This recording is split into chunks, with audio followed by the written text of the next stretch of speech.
The Lord who knows every heart. Acts chapter 1, verse 23 to 26. So they suggested the names of two men. One was Joseph, who was called Barsabas. He was also called Justus. The other man was Matthias. Then the believers prayed. They said, Lord, you know everyone's heart. Show us which of these two you have chosen.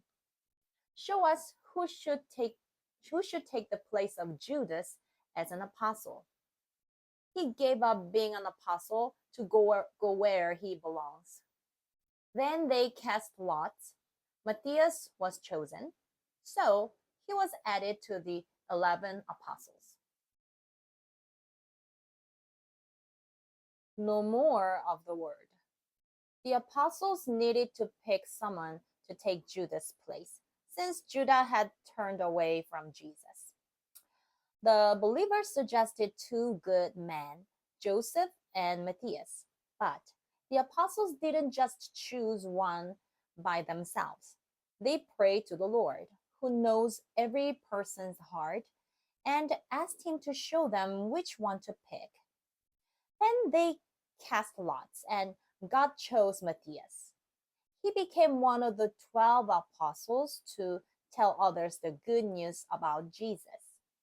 I'm also chosen by God to be his child, and am I doing my best in what God has given me to do at home, school, and in my church community to share the good news?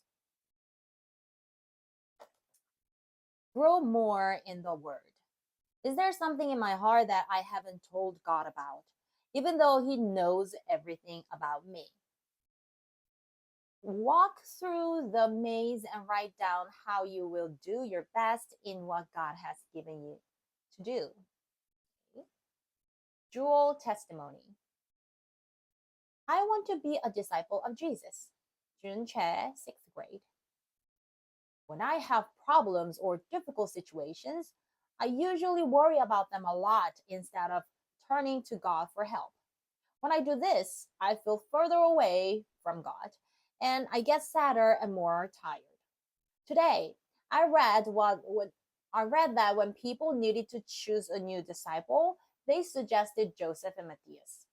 As I thought about this, I wanted to become someone that both God and others would recommend as a follower of Jesus. From now on, I won't just focus on my problems. Instead, I will look to God even more when things get hard. Application. When something difficult happens, I will ask God for help first and do my QT.